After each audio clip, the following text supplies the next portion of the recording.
listening to Let's Go, the weekly anime podcast about weekly anime from Dynamite in the Brain and Secret of the Sailor Madness. So come along and hang with the Let's Go gang. It's Dwayne. Hello. It's Niall. How are ye? And it's me, Brian. And on this episode, we are covering anime that aired the week of May the 11th to May the 17th. Do not listen to the dates I said last week. They can overlap with this one. 1990X, what? And we will have no Go-Go Loser Ranger because that week we doubled up. I got confused and I hadn't realised they'd missed a week. And so now we're missing a week to catch it up and everything back on schedule. This is what it's like as you hit your middle-aged people. Living in a not-too-distant future. Things get confusing. But the fortunate thing is we have lots of episodes about being in the middle age of over 30 this week. So that works out very fucking well, yeah. Starting with Detective Conan, episode 1123, The Body on the Gunma-Nagano Border, part 1. So the only thing I was thinking about when I was watching this, because I can think about this several times when I'm watching Detective Conan, I'm like, when this show started, streamer was not a viable career. No, but now we can have up to 4 streamers, one of which has been murdered, and the other 3 are the murder suspects. And I'm just like, yeah, we're living in the future, baby. It happened very quickly, like within a school term, basically, right? Yes, yeah. Within a year. Within a year, we've gone from not having high-speed internet to there being people whose entire job is putting video over high-speed internet and talking, in this case, about food. Japan does really have this advanced cutting-edge technology, don't they? They've still got it. Well, they got the 7G, you know. So oh yeah, man, they're way ahead. They're a little bit late though on doing this riff on Scandinavian drama The Bridge, which also started with a body in 2 halves across the border. Well, here's the point, Niall. They're not too late because they point out that this has happened before. Yeah. This isn't the first time there's been a murder on the border between I've forgotten the 2 prefectures. Okay, it was bugging me. I meant to look it up. Your man who comes in and is trying to get it's like, this is in our jurisdiction, but he's against 3 very cool detectives, and it's like I'm a stupid detective though. Is that Usopp? Because it sounds like him. No, it's Ace. Okay, yeah, I hear it now. Okay, that's great. It was just very like that's on the verge of him. It's, because we get the meta thing later on when we get the flashback of him with Kobe's brother. That's the other timeline thing, because he's dressed basically as Luffy as a child, because you know, straw hat, vest, like a thing appropriate for a child to wear during the summer, like basically shorts and shit. And I was like, that was over 20 years ago. He probably doesn't even remember. And I was like, 20 years ago? You mean like in 2000? That's what we started. What was around then? I know, but I mean, like, it's just like, what? When is this happening? He's presumably. I was like, I've decided to dress as Straw Hat Luffy and go bug hunting in the woods, which is a totally appropriate thing for a child to do in the 2000s. That's perfectly fine. Yeah, so this is all around Masao Yamamura, the aforementioned detective, and he's found the body first, or so he thinks, and therefore he's claiming jurisdiction. And he gets Kogoro to come and help him. Kogoro happens to be in town doing regular detective work. Yes, because they've just done some regular detective work where they use the internet to help solve the woman's son was missing because he ran away from home because he messed up the entrance exams like 3 times in a row or something like that. And his man wasn't even mad about it. He's just like, come on, cop on a bit. She was happy enough with him just to be safe and sound. And because he kept posting to Instagram, they were basically, we could just find out where you were based on where you were taking selfies. And, you know, obviously it's Conan who did all the fucking work, but Kogoro's taking that paycheck because he needs to get paid. So he rings up his mate to go like, we won't look up on the internet where to eat. I'll ring up my mate who's from here. He's like, oh, fucking thank Christ, you can come back me up. There's 3 very cool detectives here, and I can't possibly, like, convince them that this is my collar, and I should do this murder investigation.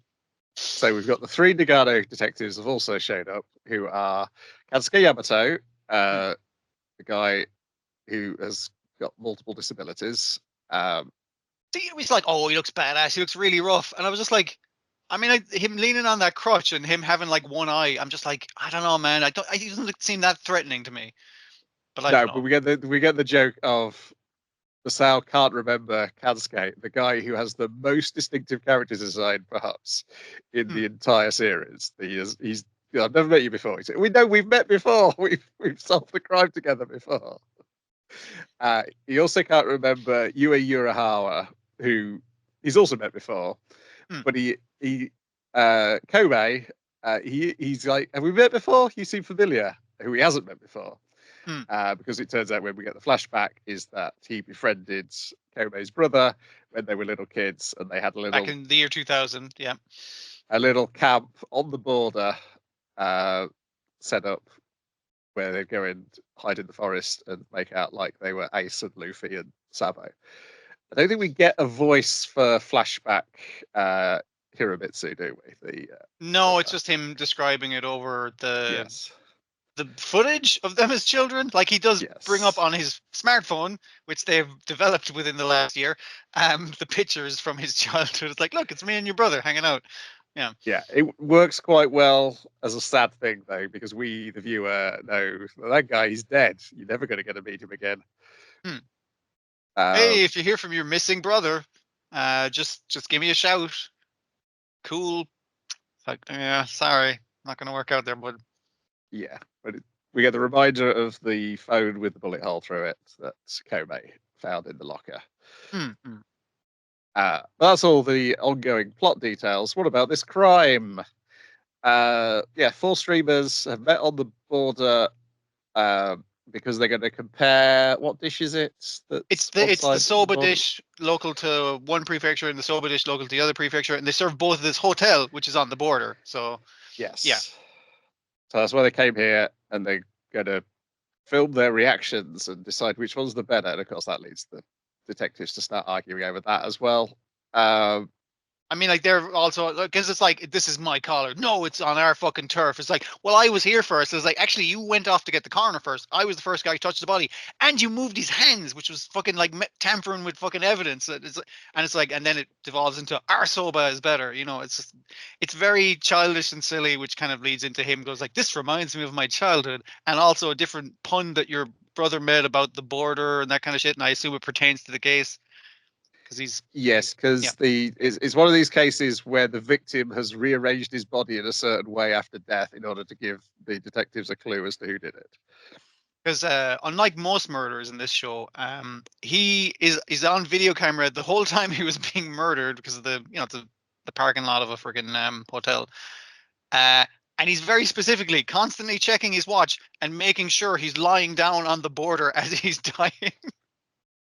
Which is like really odd, yeah, but it's very funny. So yeah, and it's detective fiction behavior, but yes, it's rare that him doing this is caught on camera in a detective story.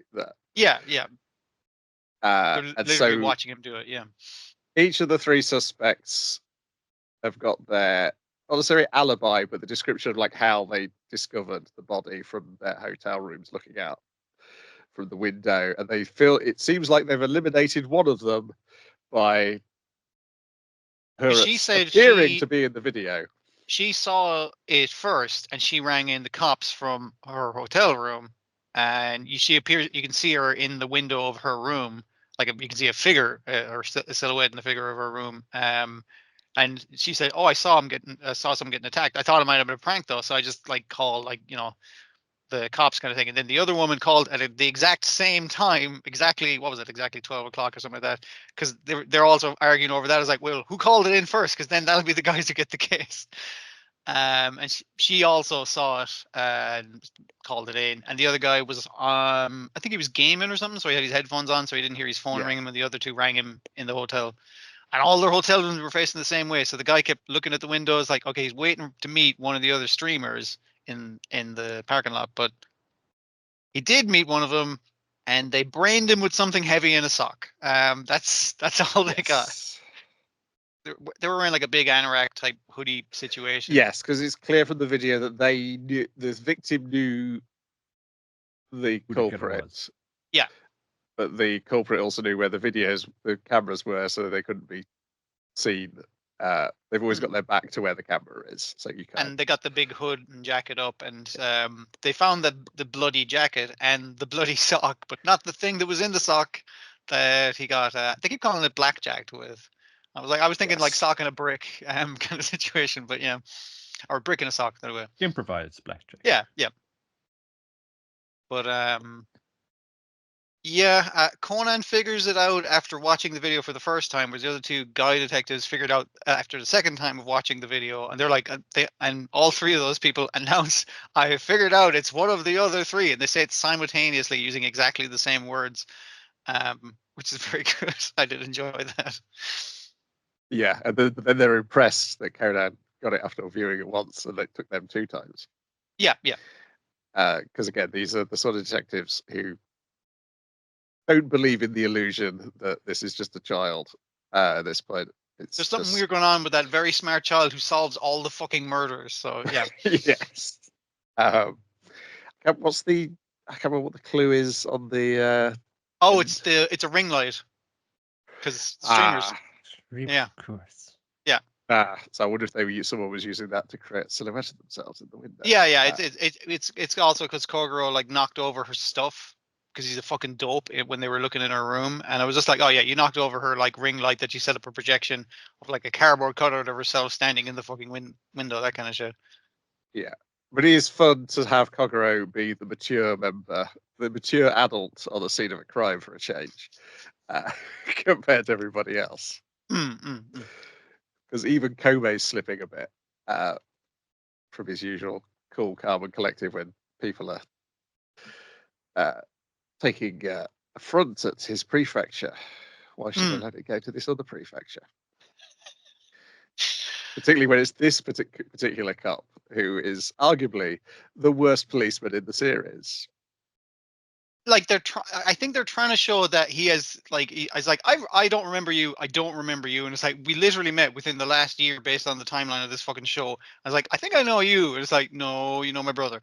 But it's trying to show he has some intuition because it reminding him of the story of the little secret base they built in the woods on the border, and I'm gonna guess it's some pun with like entrance and exit signs they'd put on their secret base. That's and it's like the guy was forming himself into a character that if you get the character of this prefecture and the character he's making and the character of the other prefecture, it spells out the name of the if I die in weird body circumstances, I'm not spelling out anyone's fucking name.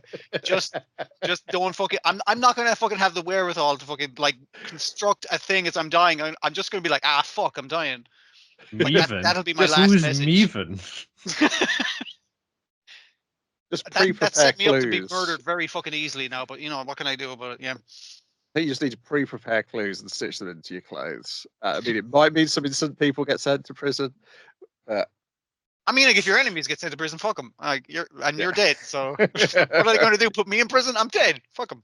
Just got to reach in there when you've only got a few seconds here and just go in your inside pocket for the appropriate card of your enemies list, and it's like, this one, it's like the little tick there with your blood, and then fall over. Yeah, I'm sure they must have done something where somebody's committed suicide and to frame somebody. I know they've done someone committed suicide and someone's trying to cover it up as a murder. Because they didn't want to harm the reputation of the person who I remember suicide. that, yeah. Right. I was going to say that's a recent enough one, but like, no, it fucking isn't. No, it's the Weekend You guy from Linkin Park committed suicide. It came out that same weekend. Oh yeah, fuck. I think it's also one they've done before as well. It's just gone on for so long, they're bound to start repeating themselves. Yes, and particularly once you take into account the non-canon episodes as well. Yeah. Oh yeah, sure. To Kawasaito now. To Kawasaito, he knew when they sent him like a fucking replica script of something. We did this 6 months ago, lads. You can't put it over on me. He's like, oh, okay, sorry, Mr. Saito.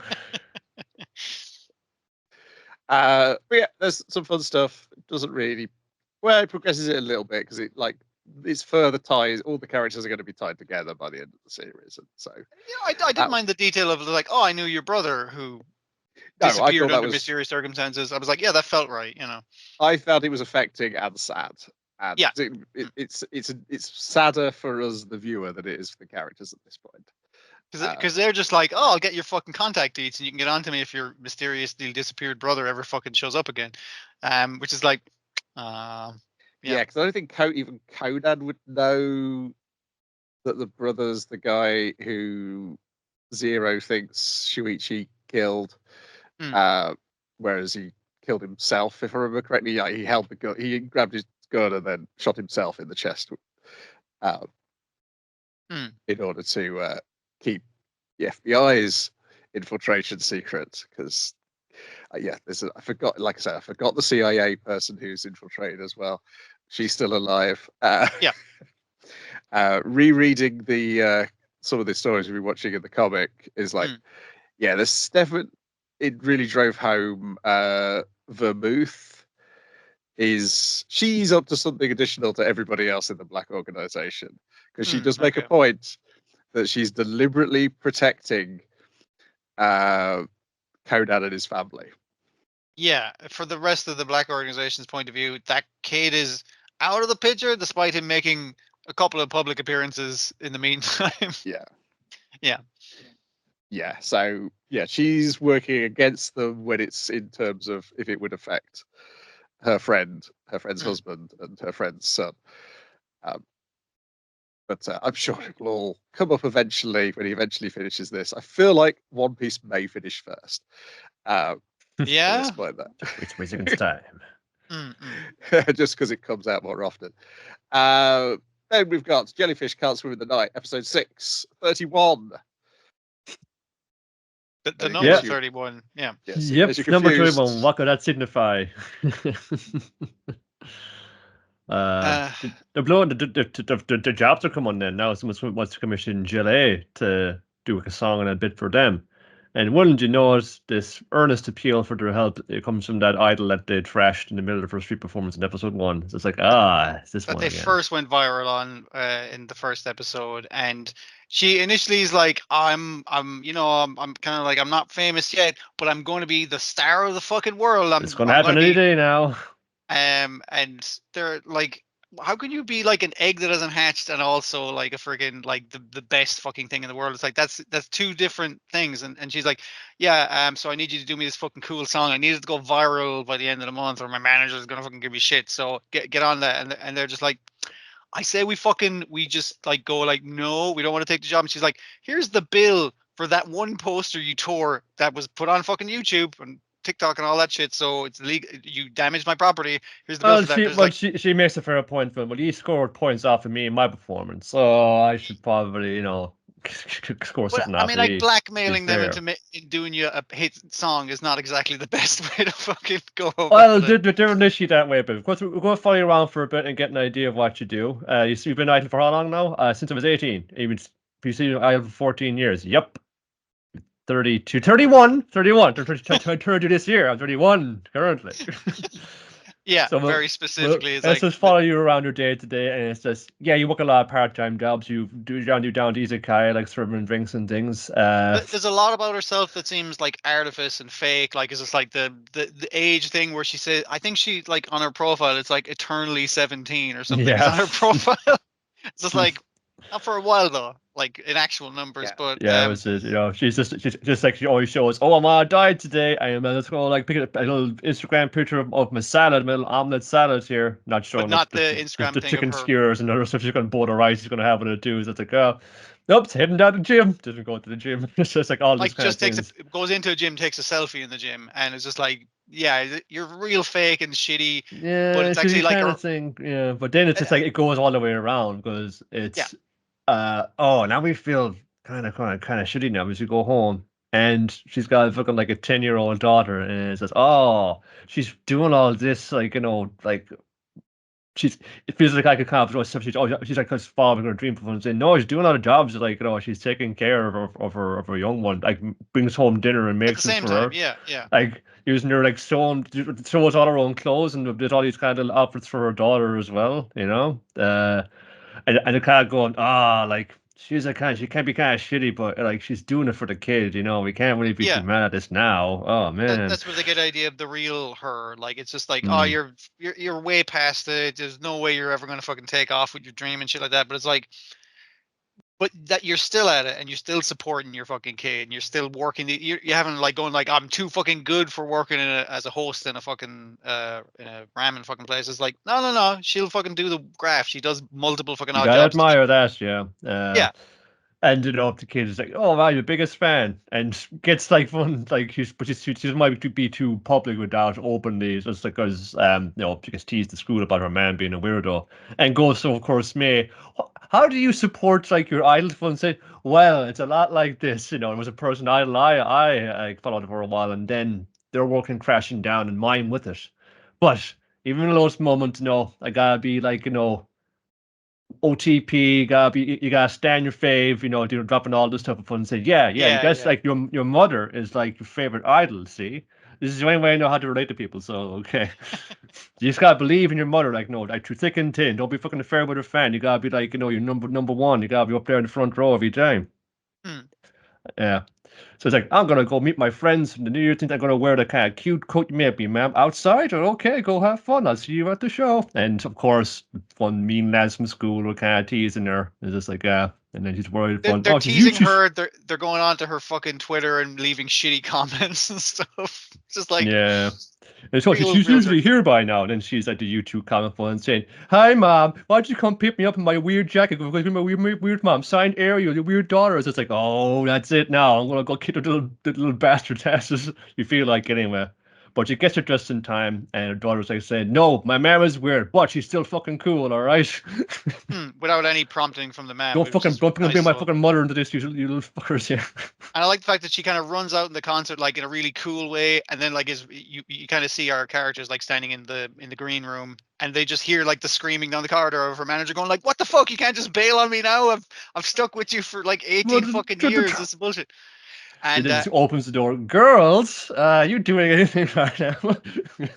So they have to put on a show, and while the audience are initially like, "This isn't who we came here to see," they're like, "Holy shit, these guys are cool." Even the girl Kano gets right back into it. She just like has the reflexes, and then fucking Yoru is like the one like Kiwi's like working the decks, and Amaya's on the keyboard there, and Yoru, you be waving that fucking triangle, okay? We're poised. Like she's having a panic attack. Like all she has to do is hit it at the end of the fucking song. It's just like just hit the triangle once, right? Just when we finish, and she's just like, which is like it's a good bait. It's funny, and it's a nice contrast to our idol character kind of like going and saving her daughter by being nice to those bully boys, and they're just like, oh fuck, well now we feel like real fucking assholes that she's invited us to her concert.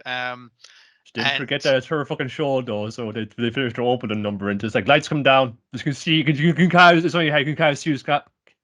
Shoving her out of the way. It's like I was always here. Lights back up. Hey, it's me.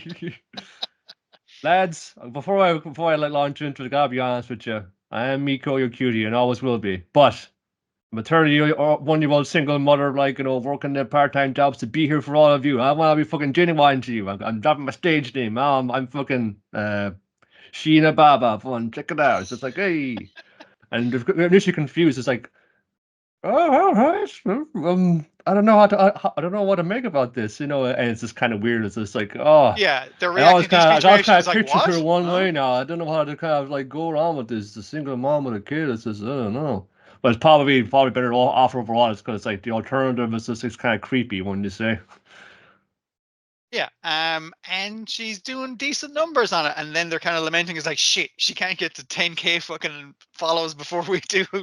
Now we have a competition. Well, it's kind of the wholesome story it got worked out, but it's just like, like she's still going at it, like she's doing it for the kids, like doing it for her, like it's a cute little thing, like to got matching off. It's like it could very easily become turned into one of those weird stage mom things where like oh just god, trying I'm to glad force they didn't go that the route. kid into the business, but no. Yeah, I kind of like it. It's like it's not so much to do with the main crew, where it's like just kind of reacting to this. But I suppose it's similar showing other struggling artists, and sometimes you never make it, kid. But as long as you got the fire, you can still have fun with it. Yeah. So someone like Kano, like when 17 years old, he's already washed out of the idol business. Like I go pursue alternative paths. Yeah. Like, saying, yeah, but this is what I like. If you stuck with it, like on the street level, like working. Working the pavements, working all the little underground clubs. This could be you. Yoru does call her out too, and this because it's kind of relating to this stuff and saying, "Oh, she's pretty good. She seems like a pretty good mother." Like my mother, who's like, was my producer. She always felt more like, like we were like, manager and client kind of thing. Yeah. Then we got Kaiju number 8, Guess he's episode dead. 5, joining up. Fucking. Oh, we've also got a very still Dwayne on the video. Sorry. Wow. I'll be back moving in a sec. Okay. Kaiju number 8, joining up. Who joins up? What do they do? It's a bit like a training montage, or a little bit. Because they're getting all the letters in, like, well, we've had the exams and you wait a couple of weeks now for the letter to come, and then it's like, oh, here it is, the post. It's just like, dear Kafka Habino, and it's just signing on the envelope. Then cut immediately to like the, I guess, entrance ceremony, the induction, or what you want to call it. It's like, like welcome recruits, or when under dress forms. It's like, no, I guess who's here is here. There's like there's Furuhashi, there's Reno. There's that dude, the kind of really buff guy from the military. There's Kikuru, of course, they're coming all in. It's like, yes. But not seeing like, somebody in particular. That's a shame. Remember the Pompadour turned to him, was like, hey, what happened to the old guy? Well, what happened, my senpai, is like immediately cut to the fucking thing. It's just like, oh, they're trying to draw it out. It's like, but your one's giving the commencement speech, and Kafka is like, sorry, I'm late, guys, just fucking ignore me. And his best friend that they can't admit to, she says, it's like, yeah, he's technically not a graduate, he's still a cadet that we've decided to, because everyone, like, it shows the kind of thing of them looking at the results, like, okay, so he got less than fucking 1%. He didn't fucking make any fucking kills, so obviously he's a fail. Yeah. And everyone's like, oh yeah, instant fail. And then the vice captain's like, yeah, I'll take him on my squad. I like for 3 reasons. One, you just fucking had the guts to just kind of stand up, and just like, just figure it out. 2, like, he seems like kind of knowledge from his old job or the master's weak points, and he's kind of supporting other people. And 3rd, and most importantly, he makes me laugh, so I gotta have him. We gotta get this fucking guy in. I mean, like, later on, he has an actual fucking reason to bring him in, but those are the reasons that he claims, because this is a funny old man, and he basically, while your one's giving a speech, Kafka announces, like, yep, I'm totally going to stand there right beside you on first name basis. And everyone's like, you can't say first name basis to the fucking captain. Like, what the fuck? He's just like, you said the quiet part loud. It's just like, you're supposed to think that, Kafka, like you always do. And she's like, all right, that was out of line. 100 push-ups. He's like, okay. Commencement ceremony is now a bunch of people cheering an old man doing 100 push-ups. Go. He did it, though. You got it out. He did it. He looked like shit after, but he looks like shit the rest of the week. Thing is all like long. Now we're doing long training montages. We've got to build up those numbers, recruits. If we're all steadily climbing. He's got up. He's going up to 1%. He's like, check that out. I got one. I'm a full percent now. Yes. Like everyone else is kind of going like, wow, I'm nearly at 20%. The other guy's like, I've caught up to your 25%. It's like, holy shit, she's at 55%? That's crazy. And Kafka's like, 1%, eat it, little girl. How do you like them apples? Yeah, it's a battle for a number 2 spot, really. As that's what we're really going for. Has like plenty of, like, if we go out, we train, we fucking sweat it out, we hit the bath, we shoot the shit. Doesn't like do anything like that with the ladies. We all see them just coming out of the bath, and it's just like, okay, we're not going to like do that kind of cheapo thing again. It's way more beefcake than cheesecake. Yeah. There's opportunity to take kind of, here's Captain Astro with her hair down, and it's like chilling out like a regular person. Is this when I talk to her? Oh, she's talking to me. It's just like, yeah. It's just like, again, like you see him so inapproachable and imperious, but we always see that. You're on her squad. You're with her on the front lines, like, so. Yeah, she's going to treat you as such. Yeah. And like Kafka is just like, I'm training, like, all this now. I'm fun running until I really want to puke.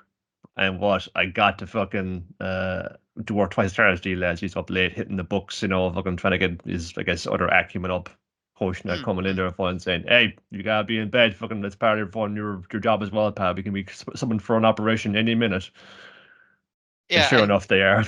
Like, his basic secret third thing is like, listen, I assume it was just a glitch when we saw the highest rating of any fucking kaiju ever when the fucking cameras all went down. But one person's biometric data switched off and that was you. What did you do during the time when the sensors were off properly. It's just like, I don't fucking trust you. Something's fishy here. I'm gonna keep you close to me so I can keep an eye on you. And he's also saying to him, like, to get general advice, like, don't get close to the other cadets. You could be pulled in for a mission at any time, and your best friends could fucking die. Oh, there's the klaxon. Suit up. It's also going, well, I intend to kind of like climb up, and be someone like, who would stand next to Captain Ashiro. It's like, oh, you want my fucking job, do you? Is that how it is? Okay, well. No, I don't want your job. I mean, like, yeah, I know. I guess technically I do want your job. And he's like, okay, that's a pretty bold thing to say to your superior officer, but like much superior officer, like everyone is superior in the fucking forces to Kafka, who is still technically a recruit. He's not even any rank by any stage. Yeah. Well, it's like, it's never fucking like, again, like too late to kind of bring something in, like, again, it's kind of just following on from the other thing. It's like it's kind of running along the theme of this, like, if you just fucking gut it out, like, if you want to put everything into it, like, you can still contribute, you can still do it for things.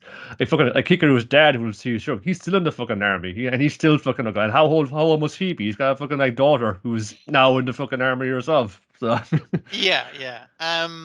It's an enjoyable one. It's good, kind of getting a lot more time with the other squatty guys, because I like a lot of that in the comic as well. And now you get, it's like, now you get thrown into real operation, and you're gonna get worried like who's gonna survive, but they'll be fine. So has this episode got the flashback to the cafe? Yes, because the guy go off base, because actually they said, presume that anything that you say or do on base is being recorded, so they wisely go to the diner. He learns that when he confronts Kafka later, by he's saying, it's like, so you knew the captain when you were kids. It's like, how did you know? It's like because you told everyone in the bads when they were all said, I joined up because I thought the captain's cool. I joined up because I think the captain's hot. I joined up because that poster was really fucking inspiring. And he's like, yeah, we were mates when we were kids, and they were like, tell us everything about her. she likes squid. Yeah, but it's when they also took off. It's like, say, Kikaru was just like, okay, now we know what's going on with Kafka here. He said all that to you. We got to keep it under wraps. Yeah, like, and it's just this kind of agrees to it too, because she wants him to keep him in, because, well, I'm fucking taking credit for something that he did and I didn't do it, so I gotta keep him in because I want to beat him. you need to beat him practically, but it's also like, you did save me, so I do owe you a fucking favor. But if you turn into an evil monster, I am going to murder you. He's like, yeah, thanks. I mean, you'd be doing me a solid then. So cool. Everything's great. Yeah, you also get the information here, don't you? That I'm really looking at the comic here. Is that, powerful codenamed kaiju are used as parts for special weapons. That's when that comes in, yeah. So that's why Kafka's suggesting is like, I could just come out to them as a kaiju. It's like, hey, I'm a kaiju, but I'm a good one. And she's like, nah, they'll take you in for experimentation for the rest of your natural life and chop you up and turn you into weapons is most likely what they're going to fucking do. Because that's what they do to all the other fucking things. That's what the suits are just separate all that, like, but it's especially ones that get making the special equipment. Yes. No, but I mean, like, even the suits are developed based on kaiju technology. Basically, it's a skin that makes your muscles tougher, makes you physically stronger, all that kind of thing. Yeah. I just want to single out that line because that is foreshadowing for later on in the series. Yes. Yeah. You're quite right. Like, it does a lot of fucking work in world building and inter-character personnel fucking rivalries as well. Yeah. Then, on something I've seen, Train to the End of the World, episode 7, a zombie that laughs is no zombie at all. In which we continue to deal with these zombies in, I think, what is my favourite extrapolation of zombie mythology I've ever seen. The idea that if zombies represent death, the only way you can deal with them, if they're Thanatos, then you need Eros to counter them. That's a unique thing. It's like, because your one's going through all the zombie tropes. Like, some zombies are intelligent and they do desire brains, but mostly human flesh. And it's like, she's going through all the tropes, and it's like, I think this is original for them, right? I haven't seen this in another thing, so good job. No, I haven't. Yeah, because they remember what the delivery guy told them, but he didn't believe it, and yes, they eventually. But that's down the line. Before we go there, we've got some disguises which are One of which is a little dodgy. It's definitely blackface. I feel like it's a joke based on gal culture rather than a blackface joke, but it's still a blackface joke. It's also what they had on hand, as I guess. You know, the zombie queen, as we learned, she had access to an entire makeup shop, so she could do herself up right. She could get the. Why is there so much gray makeup? I don't know. There's enough gray makeup to make a convincing zombie disguise for herself. Whereas the other two just had to use what was on hand, and they looked like traffic lights at one point because they're stacked on top of each other, looking around a tree. Which was the other thing. I was like, is that what you're going for here? Maybe, yeah. She's doing a piss poor job of not like glancing over at where they're sneaking in from. It's just like, what's she looking at? Oh, I see. I'm not going to try to be nonchalant. Okay, I see how it's in. Again, this thing with the tropes, it wasn't Shaun of the Dead that did that first. The whole is like, act like a zombie and the zombies will think you're a zombie. There's got to be something that did that first, right? I think I might have seen that first in The Mummy. I think I've seen it in Scooby-Doo. Yeah. It's definitely a thing in Scooby-Doo where Scooby and Shaggy will act like the monster that's chasing them, and that will momentarily confuse the person who's disguised themselves as a monster into thinking that somehow there was two other ones of him. Yep.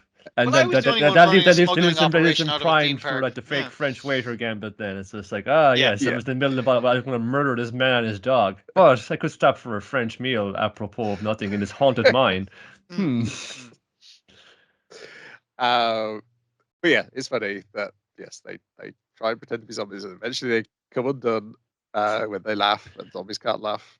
There's also the whole sequence leading up to that where they're sneaking with the zombie horde towards the zombie queen. They're stacked up like I said, all of three of them looking out from behind a tree like traffic lights and trying to signal to one. Is like, hey, is that her? Is she a zombie? I don't know. I can't tell. She's turned around. It's like, oh, she's trying to signal something to us. She's like, what? I don't fucking know what the fuck she's saying. What are you saying? You know, it's like, they're terrible at this. And Zombie Queen's like, hey, zombies, get those fucking three. And they're like, oh, you're new zombies. That's why you're not rotting and intelligent. Well, let's prove and see if you're fucking zombies by the various tests, like me eating food in front of you. And it's like, hungry for food? No, okay. What if I play House of the Dead really badly? Specifically the Sega Saturn report. Oh yeah, it's a good fucking version, man. I get it. There it goes. They go jump into their phones and, oh, for God's sake, give me that thing. You got to conserve your ammo here because Sherry's got iframes when he transitions, so you might as well save the whole clip to unload it and make it a next opportunity to fire. It's like, zombie wouldn't do that. Shit. Initially, I was thinking it's like, were we going to cut to like the zombies' reactions of them going like, ugh, every time a zombie was shot? You know, they're just like, oh, I don't like watching House of the Dead. It makes me feel sad as a zombie. But no, it's just like the zombies wouldn't be good and have the reactions to play House of the Dead properly. Yes. So they end up laughing. The zombies attack. Then they discover that, hey, they come right off, namely the zombies' heads.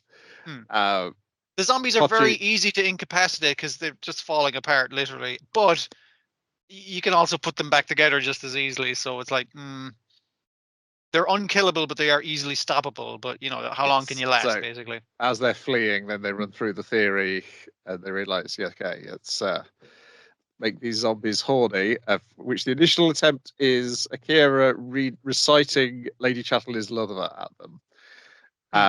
And it would appear that she has only learnt it by rote and not the meaning, because then when she's later trying to think up horny things, she is completely incapable.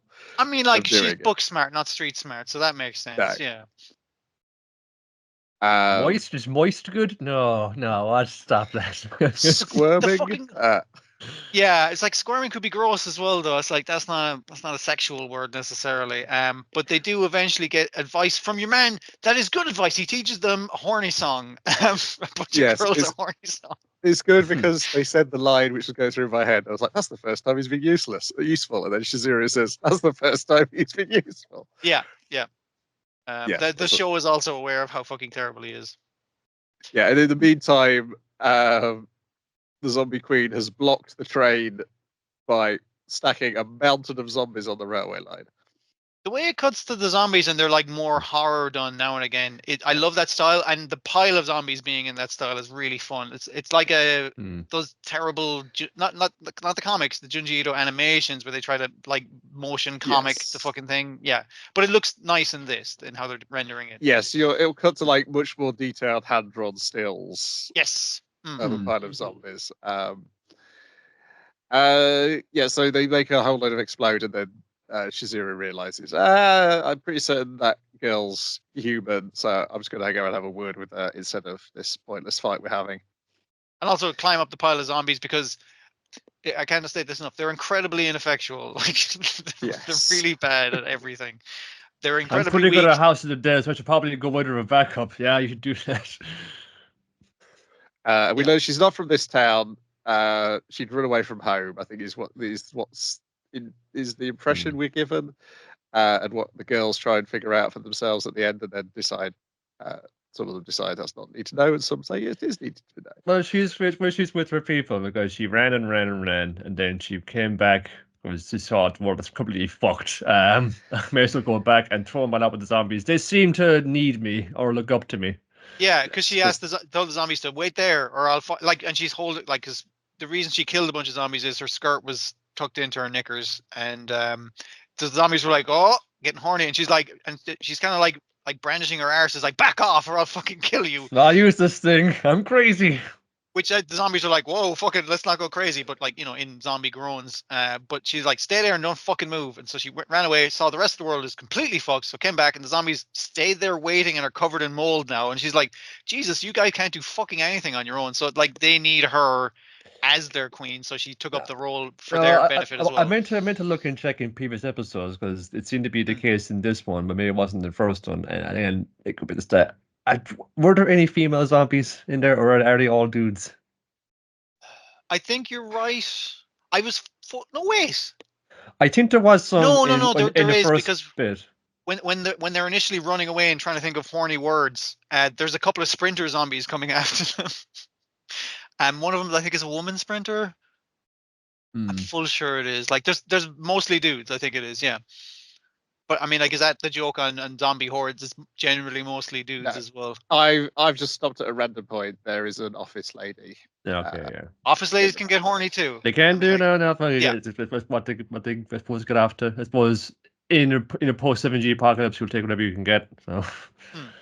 And also, you can just say a sexy word of a zombie, instantly killing it. Which is kind of like like I said, they're incredibly fucking weak, and I do like that. That's why they love eating brains, because it's the most powerful sexual muscle. That's right. Yep. Their tinfoil brain was a lot of fun as well. She sounds so confident in that idea, but you have a fake one, a tyrannical, but it's just like, here's what it is right now. Well, yeah, it's like it'll attract the zombies. The zombie instantly comes out of the woods and grabs the brain. It's like, okay, throw it, and it's like throws it like 3 feet away. It's like, God, fucking, that's not far enough. So unimpressive. Yeah, just it's a lot of them like flailing on their own, which works quite well. Yeah. Yeah. They invite her to come along and train with them, but say, no, my queendom is here amongst my subjects. But she's happy that she's got friends now. Yeah. On zombies.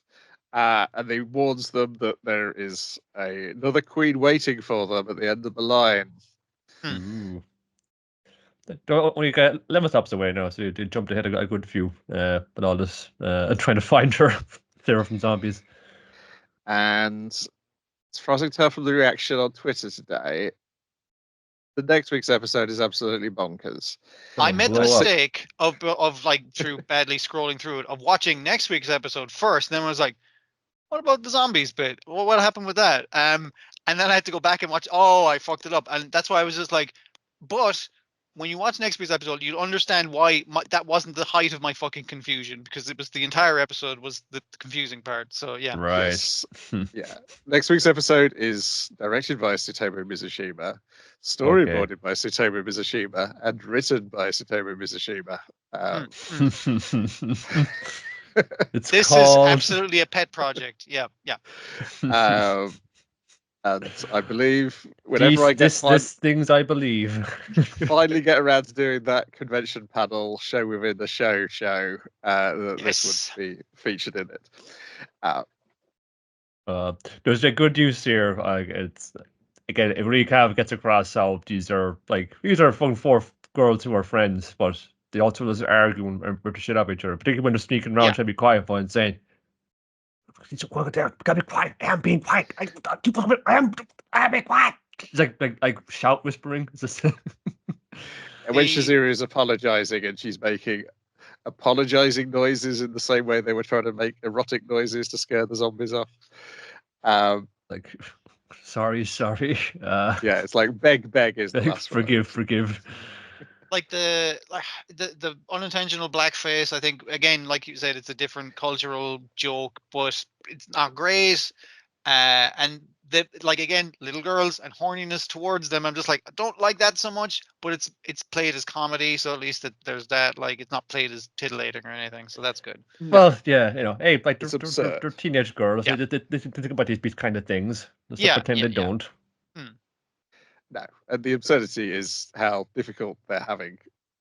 The difficulty they're having to come up with erotic things to they scare don't the know a zombies lot off. of them yet. Yeah. Or indeed to make their heads explode. It's exactly what happens to them.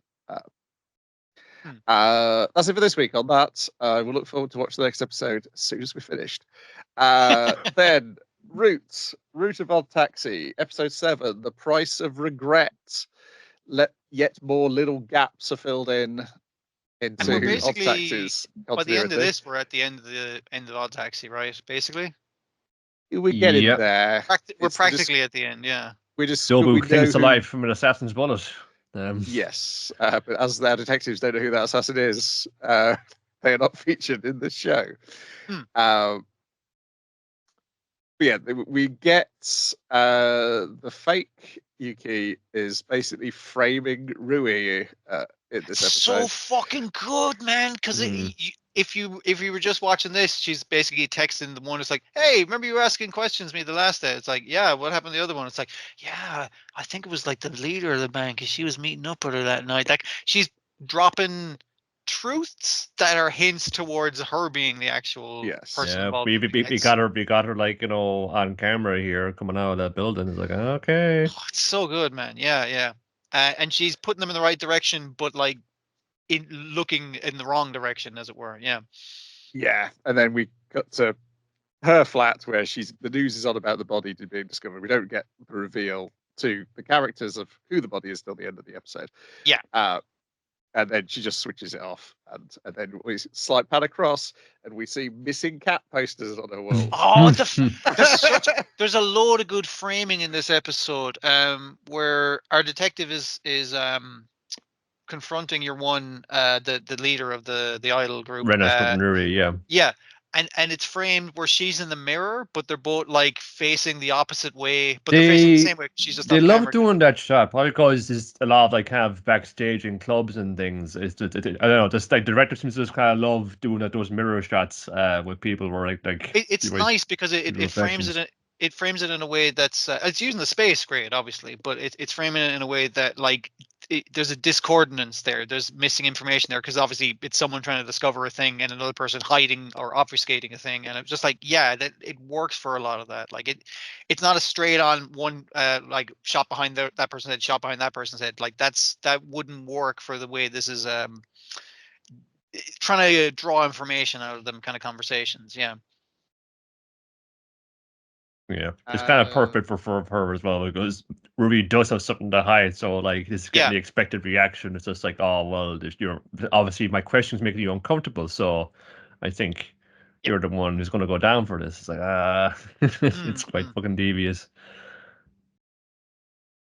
They get the laptop back. Well, they just like, hey, can we just ask Dobu? He's like, hey, can I have my work laptop back? He's like, I'm using it. I'm actually really busy right now, and he's just like waiting for them to fucking finish putting all the money in the van. And he's like, call me back later. And they keep like, everyone's like, call him back again. It's like, keep calling him to annoy him, and he'll eventually. I'm gonna blow up your phone, dude. Jesus, fine, all right. I'm like, yeah, I'll tell you where the fuck I'm telling it. The bank guy you were initially trying to catch him cheating on his wife, where I hid the laptop for him, basically, and you can take it off him. I don't fucking care. Just leave me alone. I'm busy with a bank heist. Leave me to it. To catch that dude by the river, then it's just like, finally my secret is out, and then it's just thrown against the wall. God, no, I was free. Fucking Sido trying to be as tough as possible. I guess he thought he's learned the wrong lessons from Dobu. Yeah. I'm not getting serious, you buggers. People laugh at one rising up on saying, look, man, we're just trying to catch the bad guys here. Aren't you being bad guys right now? I suppose we are, but you gotta trust us in this one, man, okay? This is that like, we don't laptop. give a fuck about your case. Your case has Yeah. been dropped, basically. We're not going to fucking tell your wife that you're cheating on her. It's like, you're not, you promise? It's like, yeah, we won't beat you up. Just give us the fucking laptop. And he's kind of like left as like, well, what's my involvement in the plot? I was like, you're out of the plot now, buddy. You're safe. Don't worry about it. Yeah, I did like how that explains how Dobu pulls off the switch. Yeah. In the main series, is because he's using the blackmail material. Yeah.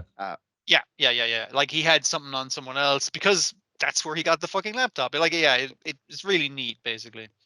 Yeah, and I like how the bank manager's like, oh yeah, they're not going to get away with that bank robbery, but without realizing that he himself would also be possibly implicated in the bank robbery. Yeah. I like when our boy finds Nobu lying bleeding in the car park, and because he's checking his pulse while he's talking to him. It's like, they split up, and he's like following Dobu, and he just hears the gunshots, and yeah, yes, it's like, he was going to speak to Odokawa, wasn't he? That was his part of the plan.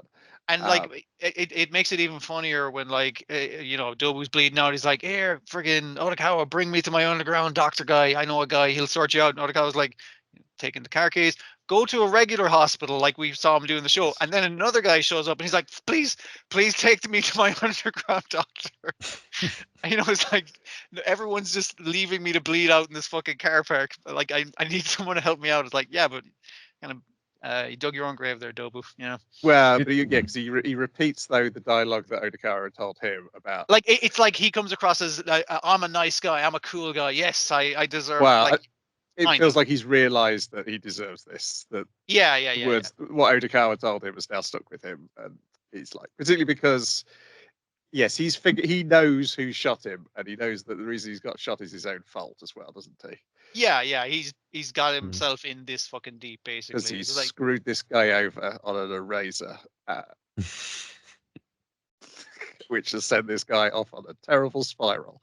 So I guess we're not gonna. Yeah, we don't need to involve that plot because we saw how that panned out in the other show. So yeah.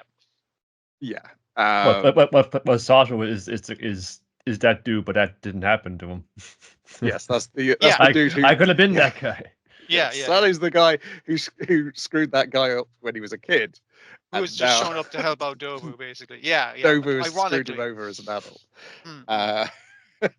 Now, to be fair, a lot of the screwing himself up. Yeah. A lot of it is people's own fault in this. Sure. Problem. He was conned by Dobu, and then had it rubbed in when that guy, Dobu was also top of that mobile game that he was addicted to.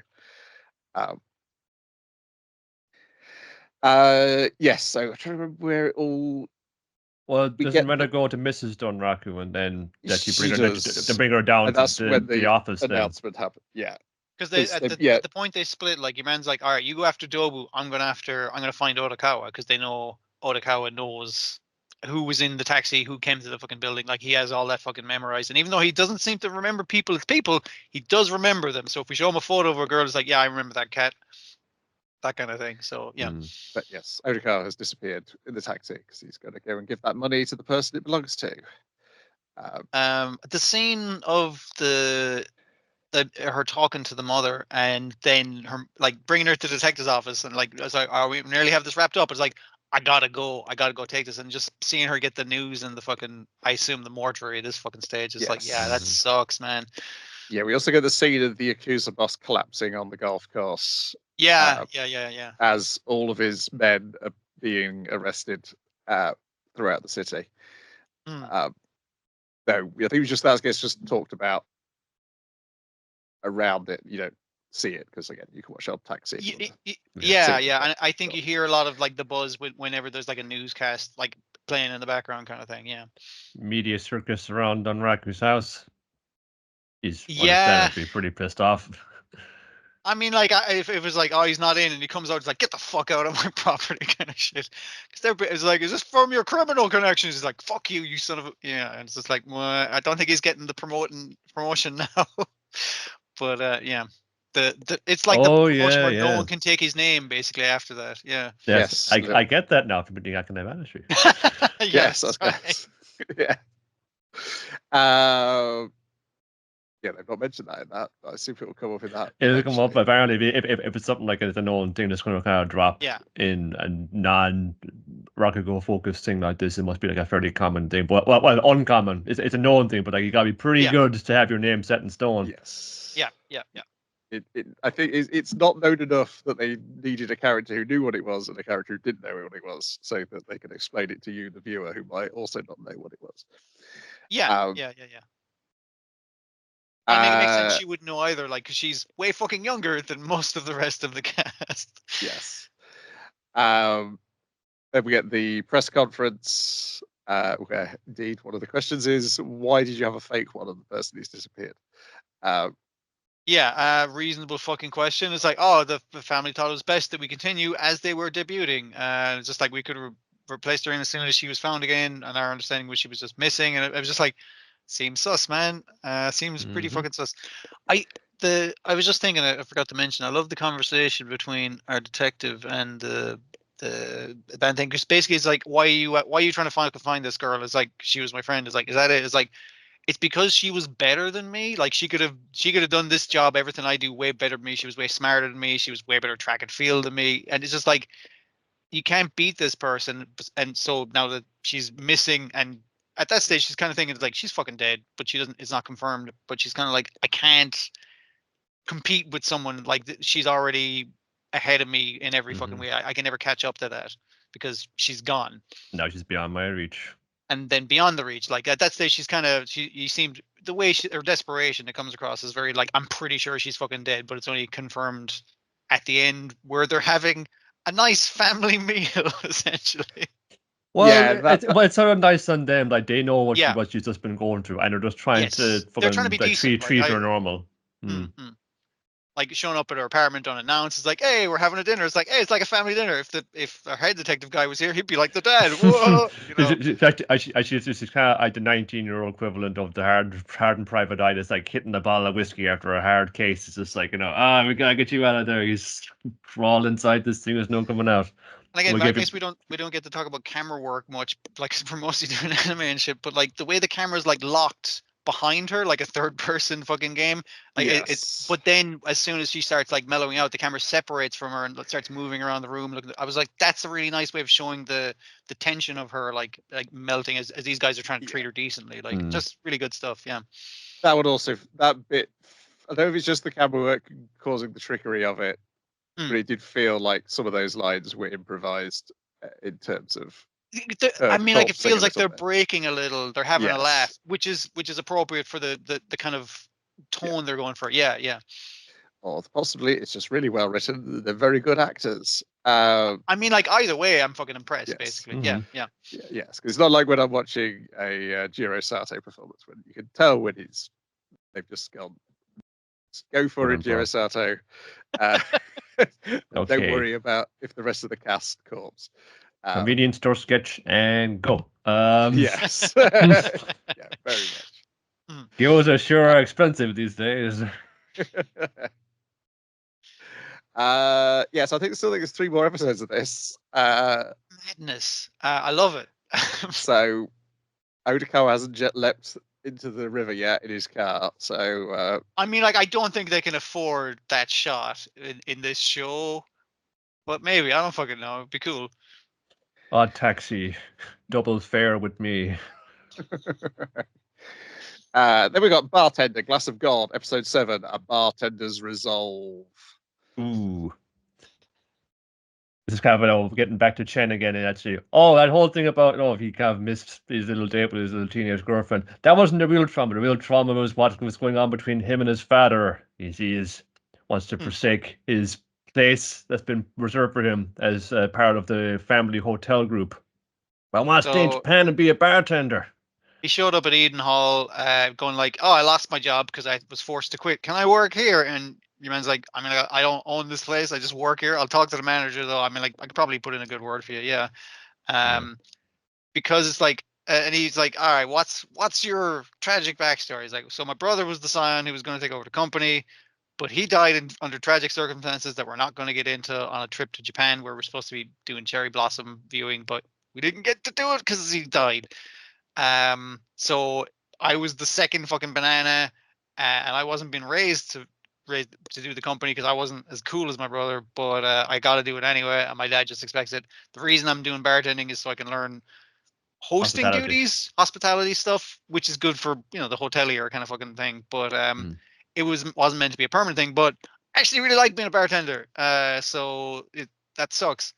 And so my dad's coming, and I need to prove to him that I'm a really cool bartender. So if you could teach me the glass of God, that would really sort me out. It's like, Well, I can't just teach someone a glass of gas. It's like a fucking it's like a metaphor, dude. You can't just fucking Yeah. make one for it. Oh, but if you could do what would it be? It's like, okay, like I can give you a spot here. We can grab this guy, get you kind of kitted out. and they get it across with like the B plot of like they're like, hey, we're trying to come up with a drink to be like the drink that greets you. The first place you see when you go to a new country is the hotel bar. And I was just like, Yes. I always thought So, it was like, a hotel when- room, but I'm always knackered when I'm traveling. And Yeah, so, they got a bunch of them together. They got like a good whiskey. He's going to be like the head or the bar manager or that or head bartender or that. Yeah. Because they're not getting Rio anytime soon. It's just like no, and also Judy, Alice, you're two foreigners. What would you expect to greet you when you came to Japan first? It's like, oh, I don't know. When I first came to Japan, I got this. so yeah, they're going like, all right, if you come up with like a general drink that we can show to them. And so he's like, he spends a lot of time, and he's like, sorry, I don't really have anything. It takes him like a week to come up with something. He's like, how about this? Like, it's like, I think he mixes different seasonal parts, like that you can change this part out depending on what the season is. So like it's different depending on the time of year. And as a thing, they're all like, it's all right, yeah, it's okay.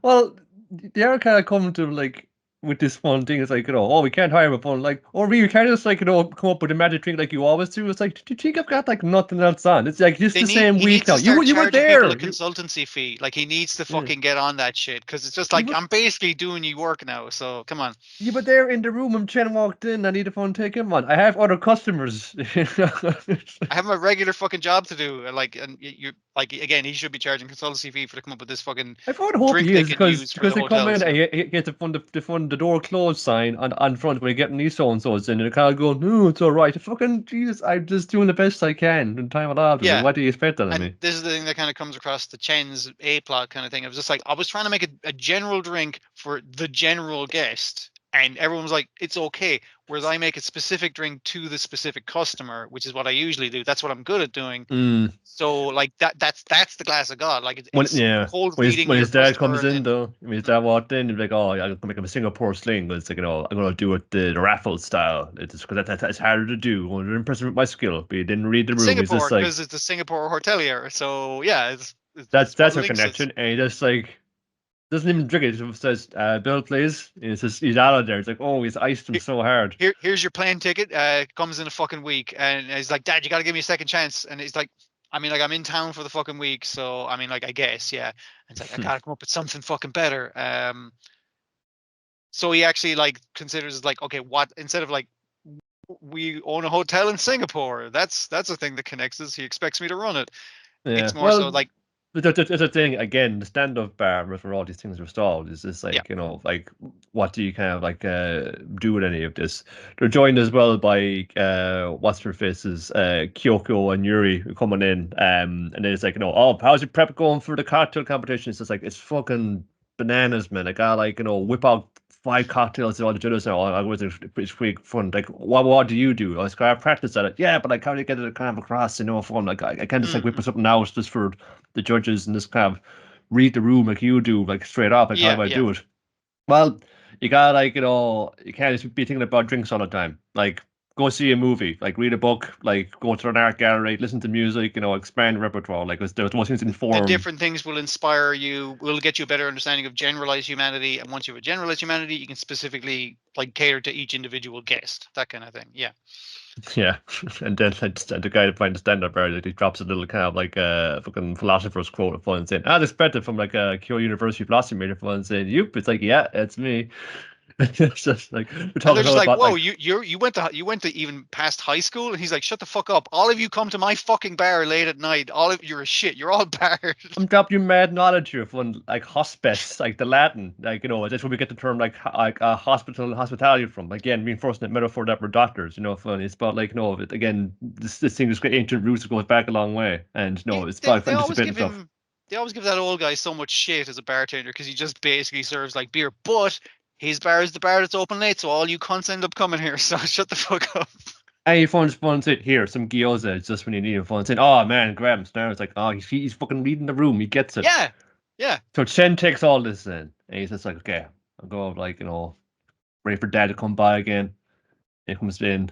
Okay, he didn't notice last time. He's like, he's pinching his brow before. He was stressed and exhausted. He just went on something kind of handy. It's like this refreshment, but it's like it's a lot of fun. Singapore sling in the Savoy style. One said, I try and give me a Singapore sling again. Dad, just try it.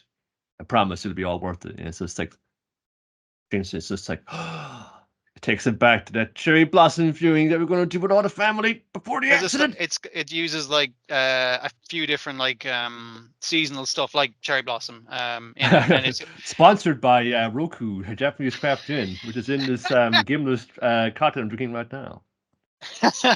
Yeah, just the brand. It is Totemo Sugoi this. Man, you better be getting paid.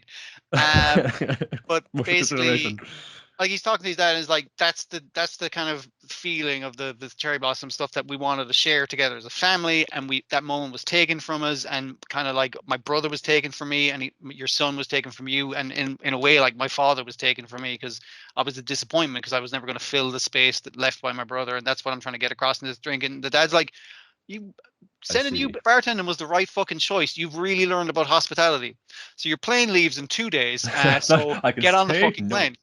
This is like, yeah, I did send the right thing to get you bartending because that will make you a good hotelier. Fucking, you're still doing it. Like, I haven't changed my mind at all. You've just convinced me that I'm right in everything that I fucking do. And he's like, what?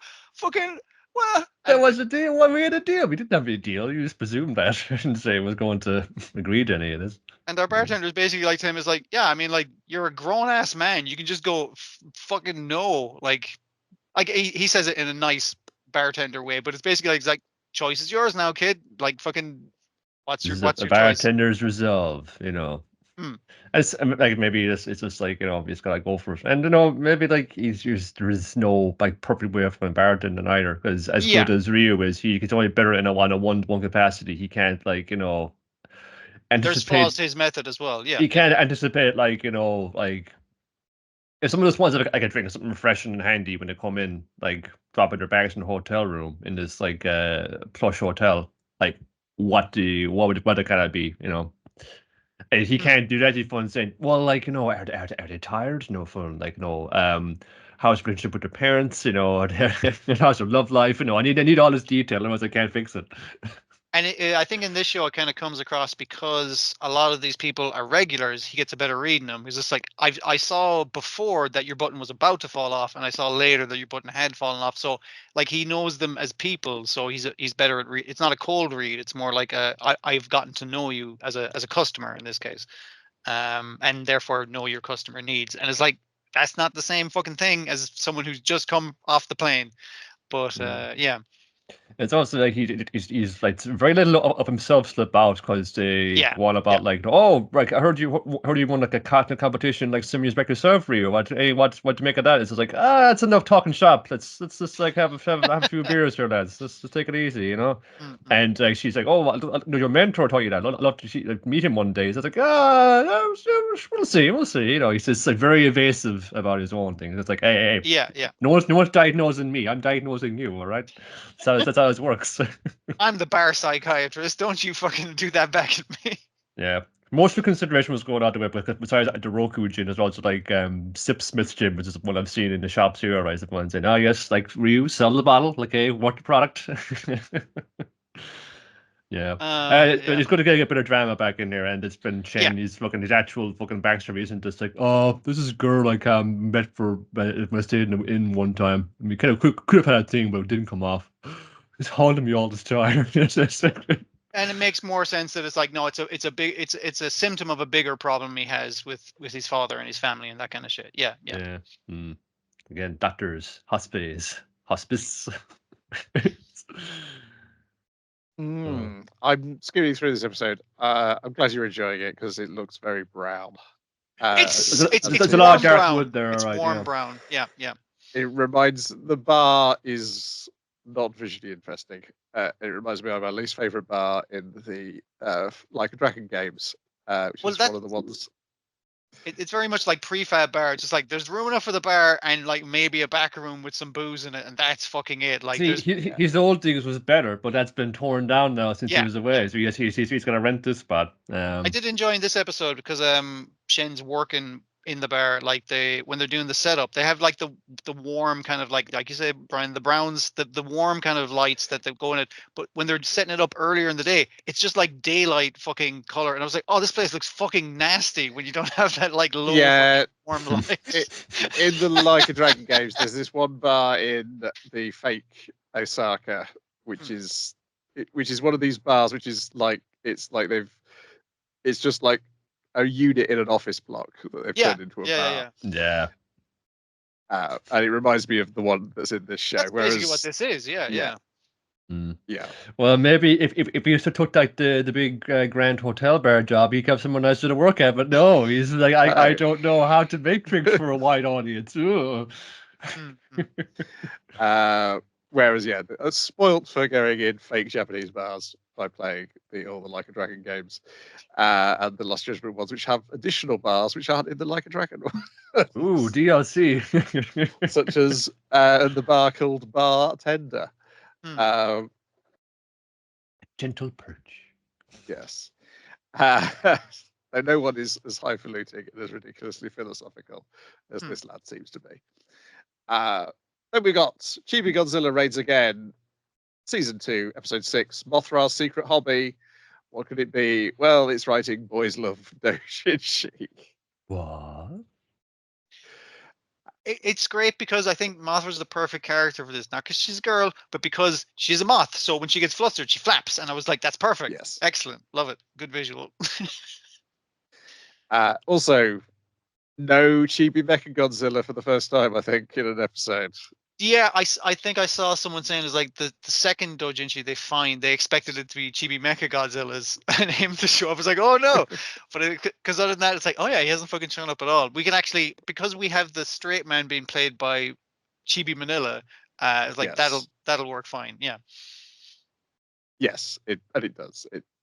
And the two jokes are Mothra hiding her hobby and Chibi Godzilla not understanding what little white lies are. Like lying in a way that actually hurts her more than it's like, did you read it? It's like, it's like, don't fucking like white lies to protect the thing. It's like, I definitely read it. And she's like, oh my God, I'm mortified. It's like, but I didn't. So I've done a good thing. It's like, no, you've done a terrible thing. And I like Chibi Mothra's thing is like, I don't know about this kind of shit, but speaks in great fucking detail with gigantic fucking subtitles in detail about the subject and the genre and fucking the characters. Yes. And how tropey it is and etc. It was just like, you sound like an author. That sounds like a thing an author would know about the word. See, Mothra is ashamed of her otakudom, whereas Chibi Godzilla, he is proud of his otakudom of Godzilla movies, which exist in this universe, and he goes to them and he shoots his laser breath at the screen, ruining the film. Yeah, this is after he said it's fine to be an otaku as long as you don't upset anybody else in your fandom. And then we cut to him upsetting the entire audience at the cinema after he's blown a hole in the screen. Besides the fact that he is shooting like fire breath, nuclear fire at a fucking cinema screen, which is bad. I mean, like the sentiment, he's correct. He is kind of being like, he's just like, as long as you're not upsetting other people, like, work away. Yes, his sentiment is correct. His then practice of his own sentiment is what's questionable. Yeah.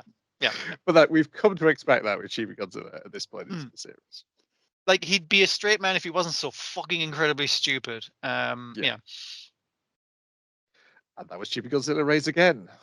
Then we got Delicious in Dungeon, episode 20, Ice Golem and Barometz.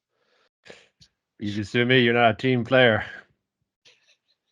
Get to know our cat a little bit more. It's almost like they've adopted a feral cat, and that's sometimes a bad idea to do. Because she only knows how to look out for herself. But still wants all the credit and all the rewards for doing all of things because I'm class and you shit and I'm brilliant and you suck. Yeah. Obviously. So they're going through. I think they hit the. Yeah, they realized they hit the point in the dungeon where they got taken out by the dragon the last time. Well, it's a fun weather issue. It's all been frozen over now. Yeah, there's climate change in the dungeon. I guess if there's not a dragon around fire breathing, that's going to kind of mess with it a bunch. For one, but it's messed up the whole environment. Essentially, is the thing that they're trying to get across. Up snow and ice and frozen things, and whoopee, an ice golem. I like the fact they're trying to Do you just know get anything ice. about this? Yeah, they're trying to get the ice out because there's like a frozen fish in there. But essentially, it's like that's where that fucking golem core went. Like again, so it's not just like climate change and like environmental thing from the balance of nature of the dungeon being messed up. It's also Why Senshi different? polluting the dungeon. It's Senshi of all fucking people as well. Yeah, I do like how just one little golem core. It's fine. I do like how he seems impressed by his own accident.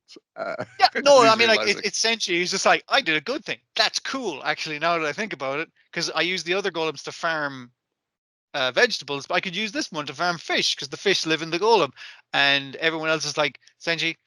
I mean, like Senshi's thinking this while he's like, face first in the snow for the entire fucking fight. Senshi's been so useless the last fights, and it's always very funny. Well, he's a cooker, not a fighter. He's a pretty good fighter, but like he's mostly an excellent cook. So I like how but he doesn't have like proper like boots. He's walking inside. He's just tied to like they look like two fucking like bread bags around his feet to Good walk enough. around snowing. Good enough. But yeah, so He's it assuming his was guy can't step in a bit, it's basically everyone else has been knocked the fuck back because they were all standing on the golem when it awoke. So it's like herself and Chilchuk goes, check it out. Witcha! It's what Haas Narrow points. It didn't do nothing. I just marked where the phone core the weak point is. I can throw stuff, but I'm not a damage cheater. It's up to you now. I'll be back here. It does a good job of it because like they're throwing barbs at each other where he's like, oh, so you're some kind of weird beast, man. And he's like, oh, you're some kind of weird fucking half foot. Yeah, I heard about you fucking thieving pieces of shit. And they're just like, whoa, fucking all right, lads, calm down. So she's like, I don't trust this weird little guy, and he's just shouting at her for most of the fight. He's like, yeah, keep getting him. I'll figure out how to beat him eventually and tell you. And she's just like, you're not gonna fucking help at all. He does help, but he's like, I don't do any damage. I'm good with the bow and arrow because we did pick up our old gear from when we died the first time. But you're going to have to take him out now that I pointed out what to do. And she still wants to take all the credit. That's why Chilchuk has worked with her and apologized. And, it's just like, yeah, sorry, we're getting off on the wrong foot. It's cool. But she's still a cat and does not realize. Catches a cold and sneezes like a cat sneezes. So that was a nice touch. There's a load of really good cat stuff. When she gets thrown by the golem at one stage, she does that body twisting thing that cats do to land on their feet, and I was like, "Oh, that's really fucking like they got the cat mannerisms down fucking pat. It's really good." Yep, and well, no, precisely how accurate to a cat this is, don't we? Right, our clothes are soaked. We've covered the ice and things. We got our bits and things together. Stay, it's getting pretty hot in this cave. We could probably turn into a sauna, lads. Oh, that'd be class. Yeah, it's good thing we're going to dry up our clothes. Lyos, blindfold, please.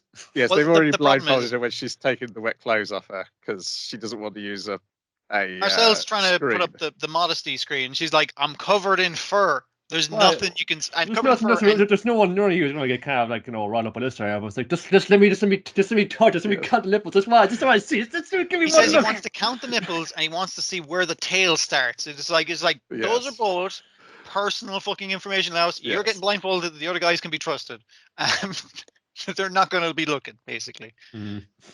But like I said, Laos is essentially without the helmet, those flowing locks, Yeah, was it Chilchuk was like, holy shit, that comes off. So it's like, yeah, since she's dashing, like we've already established this. It's nice now. And now we've made some nice little frozen custards here, pretty good. We made a little grilled fish for you, easy assuming you go and eat that, you little goblin, yeah. But she can't eat the fish first, and she has to eat her other things, and she has to wait for everyone else to be sat down. It's just like, well, why the fuck do I have to wait on everyone else? It's like, I it's killed better the monster. we have meals together. That's how we fucking do it. Yeah, you kill the monster, but fucking Senshi here proficient cooked it for you, and most other things. So, can you do that? No, just sit your ass down, eat your fish. Say prayers. Okay, now we can go.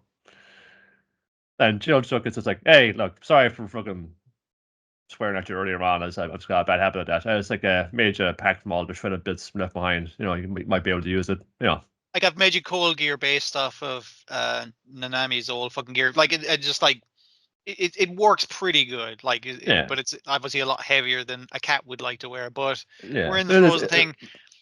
There's things you can't do. So like, you know, like just lean on people like in the team. There's as you know, because like we're kind of going to lean on you for this, but you know, lean on somebody else because you know you can't. You carried that last fight. Someone else is gonna like carry the next thing, so don't fucking worry about it. And the next meal time, she's like, "All right, so I want rice. I want this," and they're all like, "Yeah, we're gonna have to eat things." It's like, I'm not eating any monsters. Like, you gotta fucking make do in the dungeon. You can't just be having fucking lamb chops every fucking day. It's like, yeah, like what was it? Well, she was just saying like, no, it's not like, you know, she's gonna be sensitive about because, you know, I'm a half baked beast person. Like, it's not like, you know, if you eat a monster, you're gonna turn into a monster. It's not how it works. Oh yeah, well, how do you explain that then? So, well, that's such an proves the rule right there. Okay, it's a Barometz. It's a plant what grows up into a sheep. It is just a sheep attached, I guess, by the belly button to the top of the fucking tree. I recall it is so. I've always come across, I think, in the video game Odin's Sphere. You could kind of see it. It would start growing sheep. They can chop them up and get chops out of them. Yeah, I like the final reveal that it tastes like crab. So it tastes like neither of the two things that it is. No. Does attract wolves though, which like sheep are often wanted to do. So you gotta watch out for them. Yeah, and Lyra's kind of like drawing the sword. Dire wolves, okay. I guess we got to take care of it. And Zumi's like, yeah, I'm gonna leave it to you. Don't like dogs. And like you said, we're supposed to lean on each other. So you do this one because I carried the last fight, and I'm gonna fuck off this way. And her plan is obviously to find her way out of this fucking cave because fuck these guys. I'm kind of done with them now. And Marcel's like, hang on a second, wandering off on your own. Like that's I've only got a twig. I can't cast spells of this shit. Because they kind of caught unprepared by all the dire wolves and everything. But and she's trying to convince Zumi's like, when I say work together, I mean like don't run off on your fucking own and just refuse to fight in a given situation. Because Chilchuk wasn't refusing to fight; he was doing what he could do, and we all doing what we can do, that kind of thing, to help each other out. But it's not really coming across to Zumi because a cat, like I said, you can't teach an old cat new tricks, I guess, in this case, for a while. But she does have a lengthy flashback to time in the East. And why'd you make Teddy go up on the roof to clear snow off? Didn't wanna. And like I didn't tell her to do that. Asking Teddy, it's just like, Teddy, why I didn't do the roof, so why did you feel you had to go up and do it? And it kind of holds off on that for a while. And say, well, Teddy wants to help out because if Teddy helps out, she gets treated good. They get snacks and food. As a selfish action is the only way Itazumi can see why you would help each other. Yeah, but it's an overall thing of wanting to, like, you know, feel like you're contributing. Like, you know, you're actually like you're helping out. Like, you know, because what goes around comes around. And Marcia as a merchant around. It's another bit I can't be away from this comic. So, like, you know, that's like you're going on a path, like, you know, and things get difficult, you know. So you're going to hit a wall, and maybe it could be smart to maybe try and go around that wall rather than go through it. But you're going to run into difficulty over and over again. If you keep going around the walls, you're going to go off the path you're on. So and to you gotta take your shortcut to your goal, you're gonna have to do things like eat monsters and like fucking dabble in dark magic, do shit that you don't necessarily fucking want to do. And my goal is to like save my friend and learn about magic. So like, and anything that if I have to eat monsters to do that, I'll fucking do it. Which bites her in their ass later. So, but yeah. Yeah. It ends with Senshi, Laos, and Marcel petting her too much, and they're all getting scratched in the face for it. You can pick up a cat if it lets you. You can't be petting a cat if it doesn't fucking let you. Yeah. We've got a different cute little small team we can dress up and give noogies to and like fun, and she'll just go like, that used to be me.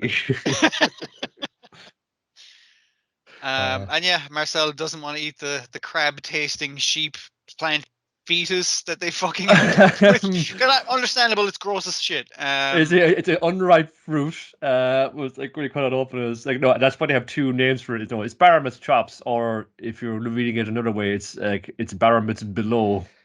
Do not look up what below is. It's fairly foul. I mean, like even with the fruit chopped up to make a kind of tomatoey kind of sauce for it, it's a crab tasting plant sheep fetus stew.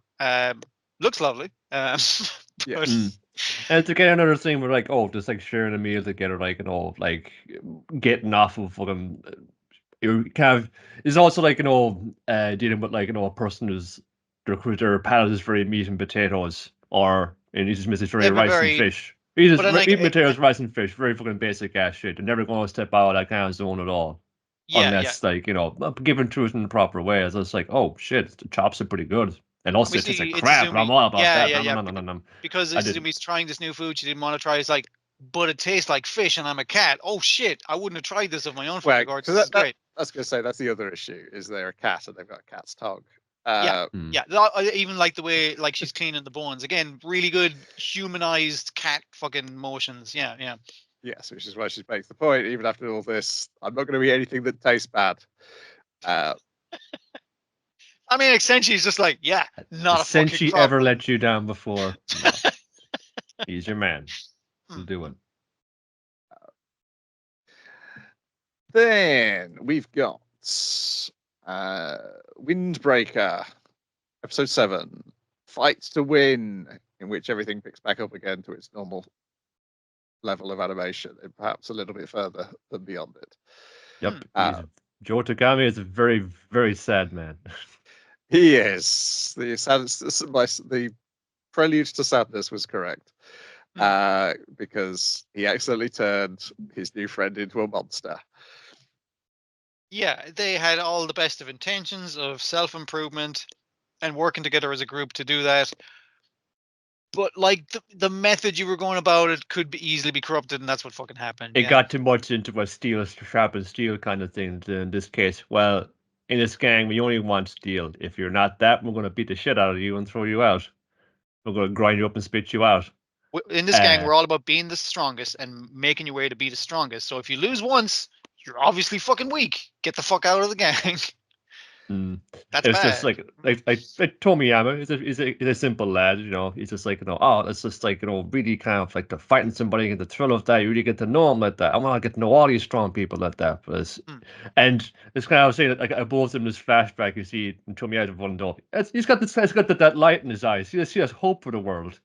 And then it's as soon as his like ideology takes hold of him, it just dies out of one saying, "Don't you agree with me, Joe? Don't you think this is the way we should do things from now on?" And he's like, and the bright eyes kind of go to really like dull and black, and I think that was a nice contrast with him, like in the fight, like taking off his sunglasses, whereas like he's been hiding his eyes because he's been dying inside trying to hold his friend together and hold his gang together, even though it's fucking been corrupted far beyond actually, what it was. I'll be the bad guy as well. No, like, Yeah. I'll like the glass were his eyes being clouded, but it's an active choice by him to put on or take off the glasses. I thought it was a nice metaphor way. And maybe like it is like a thing. He's gonna like play the bad guy to a point, but it's just like fun. He's like gonna like Harry Andrew Henderson like fun saying, "Get out here, see we don't want you anymore." But I questioned that though, because then the two other little shits who got taken on first, he came along to that little thing later on. They hadn't told him or passed it on that they started shit with the fun middle school kid who came onto their territory. Like it was them who started it. It was told to him, "Oh, fucking Bofrun came in starting shit," and he goes up there, slaps him around some more, and takes their jackets off of them for keeps. So he has morals. He has principles. Because the reason this happens is because he's made the mistake while fighting Haruka Sakura of accusing him of being the exact sort of person who Sakura hates, and that's, that just only makes him more in a fighting mood, and that slowly makes Joe realize that, oh, I've made a really big mistake in my life. And I assume when we get the next fight, we'll see everything from the other kid's point of view as he gets the shit kicked out of him. Yeah, because I think from his perspective, we don't really see how his best friend and the boss of the gang, like what exactly turned him. You can kind of imply it, but you don't know his exactly. You don't know what happened to him personally. Yeah. Interesting kind of styles as well, because background as like your typical like kind of brawler. But Josie, he's a grappler. He's trying to go in for the tackle and take You you say down. the typical brawler, but like he constantly does that fucking like back flip kick or does crazy shit with the legs, and I'm just like, oh, that's fucking cool. But like he's trying to get you in for the fucking pin, It's and just you know it's it's just when bad he 'cause, goes, if the cycle comes, he's supposed to like do something like that. Start, and he's just like, come on, I'm going to grapple you. Just like waiting to low take and you trying to down. get Like, into like a grab, like, and anytime he does get a grab on him, like he slams his face into the ground, stomps his face into the ground, like it's one fucking hit, and that's why Yeah. the Fucking other wood getters the going into wooden your getter skull. sandals are also quite threatening. yeah, and that's why like a lot of the guys in the audience from the gang are kind of like one punch, because it's like if he grabs you, you're fucked. Which is why several times when he like gets him, it's like, all right, I've got you dead to rights, and it's just like, you've only spurred me on. I'm going to use my head to block your foot. Yeah. Because, like you said, Brian, he accused him of being the exact kind of person he ain't, and that he hates. Yeah. I wonder why it's family business in, because it's distracting with the jacket. One thing, oh yeah, you know, he's wearing the wooden sandals, you know, he has a jacket on, but yeah, he's wearing like the full, like, you know, the craftsman's like pants and jackets, like, or Well, in the shirts, like, flashback, or how he joins the gang is there was some festival going on, and yeah. the gang was starting shit, and he beats the shit out of 5 of them, and the young fella kind of shows up, is like, wow, you beat the shit out of 5 of them. Join our gang, and he's like, "What?" It's I like just that's wonder not what kind of usually the like, you know, reaction. traditional craft is he involved in? Is he Yeah. like a blacksmith stunt? Is he a doll maker, like a man from the Dress Up Darling? Toughest doll maker I ever come across. Wow. Yeah, it's the tragedy story of, it's just like, I had to become a monster, so my best friend who has become a monster is going to become slightly less of a monster, and maybe there's a chance for him, but also cool fighting contrasted with that. It's getting the epitome of, like, you know, the call it as either a fight as conversation, you know, like the fight Yes. as the fight tells the story. Like, no, the fight is also, it's actually, but also it's what they're moving, how they're doing is also speaking to their kind of mindset. The sacrifice saying, what do you keep looking over at him for? Like, you know, your mind's somewhere else, man. Is just trying to get a rise off him, but it's also kind of honing in, like, you know, well, what's your deal? Like, what are you really mad at, man? What's your problem? Which is And how it ends with Tagami going, what am I trying to do? What's the use of Because this? you're sticking by your friend after he's gone way past the things that he brought you into this gang, the principles that you actually started enjoying being in this gang about. Yeah. But being a friend, good friend, is also fucking calling them out on their bullshit. Yes. Yeah. Yes, And he hasn't because hit that Sakura's pointing out that he's stopped fighting to win. It's yes. the punches you're doing by the end of the episode aren't coming to connect, and you're not trying to block the blows. So fight properly. And then he's like, what am I trying to do?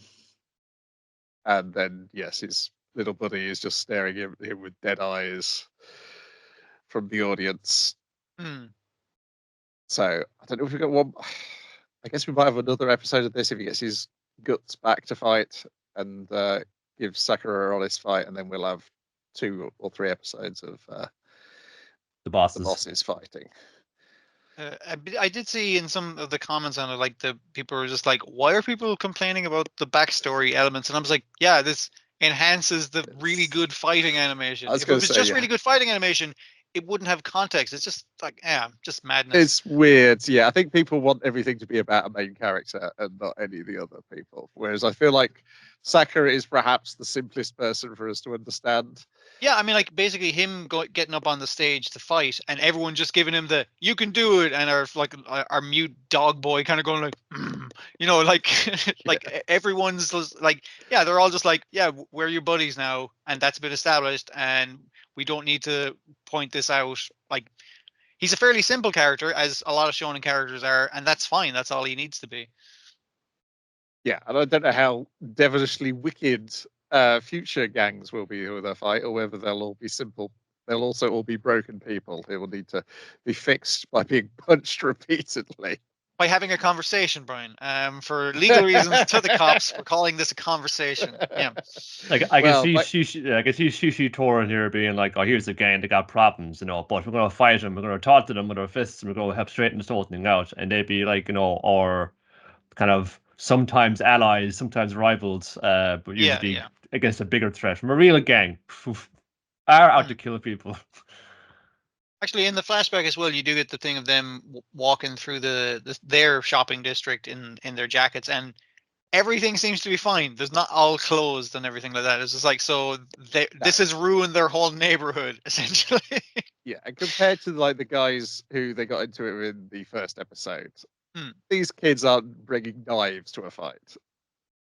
It is about personal. I mean, that part has remained. They are still about trying to be it's about personal betterment, but it's corrupted into this thing of never fuck up once.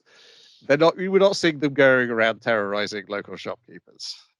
Presumably, they're beating the shit out of people. Has closed down a bunch of shops. Yeah, they may naturally have scared away local shopkeepers. Yeah, through the course of yeah. It's like an older thing of like pursuit of power has become like it's picking on the weak because we are stronger than them, so we will then crush them. So there is no weakness. That's one of the reasons why he beats the shit out of those two guys, because like you guys were trying to beat up a little kid, and it's like I can't have that what the gang becomes being about. That would be worse than where we're at now. So he has to make a show of beating the shit out of him. Well, I suppose it shows that the rat is well set in now, and I've enabled it. I let this. Yeah. He's not happy about having to do it, but it's like I have taken on the role of bad guy so that this doesn't get worse, basically. Well, I'm sure getting his ass kicked next week will sort everything out. Yeah, for sure. I kind of want him to win, just so she should try and get one bag off him. No, I feel like this is Fishman Island. Everybody's getting wiped out. Fairly quick state. Then we've got Astro Notes, episode 7. Still no episode titles, but we all go to an insect-based garden fete. Romantic hijinks ensue. Whoa. Like initially he's like, whoa, we have to fucking eat the insects? I didn't fucking know that part of it.